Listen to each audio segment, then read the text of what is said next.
We bought a Lada and it's finally time to go have a look in it. So I'm Hannah, this is Nix, and that's my husband Steve behind the camera. And we've lived in Bulgaria for 2.5 years now, and we wanted a project car to work on, and the most obvious car to go for was a Lada. So let's have a look around the car. Firstly, I guess we need to sort of say what it is. It's a 1995 Lada 2106. It's got a 1500cc engine, which we'll look at that in a moment. Let's have a look inside the car. If you want to open the back doors. This is a project car, by the way, so you know we've bought something that we can improve, and as you can see, it needs some improvement. Inside, it's got a interesting fragrance. It smells like it's been packed up for a while. I'd say it's been pretty well used. It's got some Recaro seats that someone swapped into the front that are heavily worn.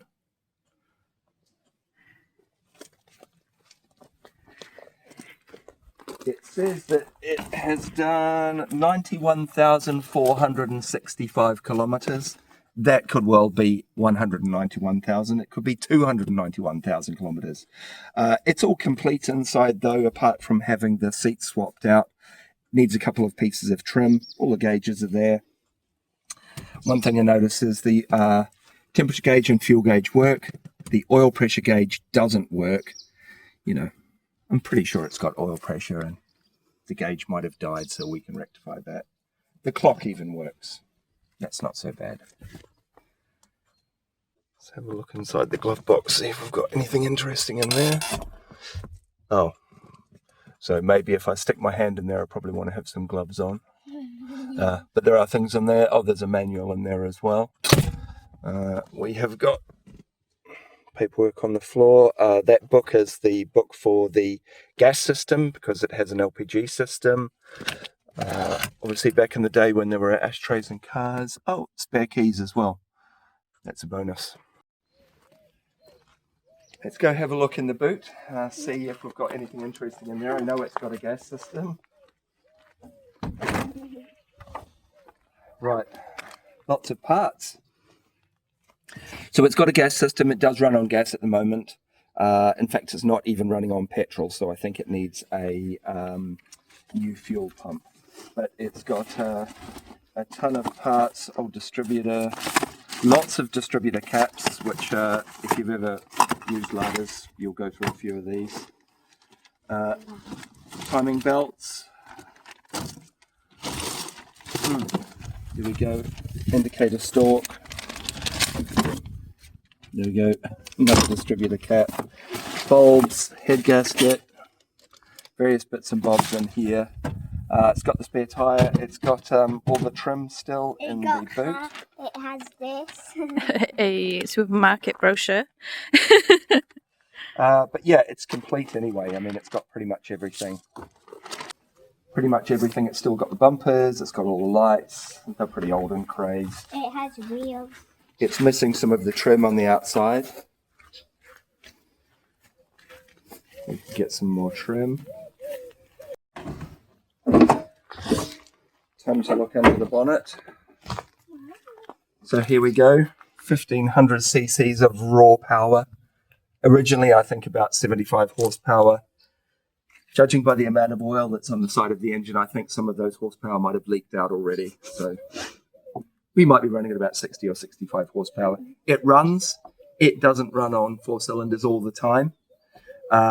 It doesn't steer very well. Ladas use a steering box, and I think in this one it's very worn. So steering is more of a concept rather than a fact.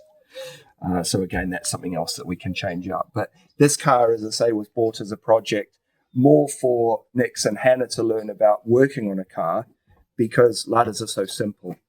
When I lived in the UK, I had a number of Ladas since the 90s and have rallied them and had them as road cars. And they're brilliant because they don't take a rocket scientist to work on the super simple vehicles. And all the parts are still available for them here in Bulgaria as well. So we're lucky that we can get all the spares that we need. So as I say, this is going to be a running, driving project car. We really want to be using it as much as possible as work is being done on it. There's a lot of classic car shows over here in Bulgaria, so it's nice to actually drive around, see the country, and go to some of these shows. And we'll be able to take the car as well. If any of you out there have got any tips and tricks or anything that you want to let us know about with these cars, get in the comments, because we'd love to hear from people who obviously have owned these or have family members who have owned them, or just any memories you've got of growing up in the eastern part of Europe and maybe being in the backseat of a Lada on holidays and things like that. Going to the Channel More. Exactly, the Black Sea coast, yeah. And we do need some spares for these as well. So if anyone has a 1500S, that's what this model is. We definitely need some of the things like some of the side trim. Yes. We would actually like a set of original seats for the interior in black if anyone has them. So front seats and rear seat. And I think the next project is going to be cleaning it just to sort of see what it's like, because the body is actually in really good condition. It's had one sill replaced, but the rest is actually pretty solid and not too knocked about. So we had some car cleaning products sent by Tito Car in Varna. Yes, so they sent us a bunch of cleaning products. So we're going to try those out on the car firstly.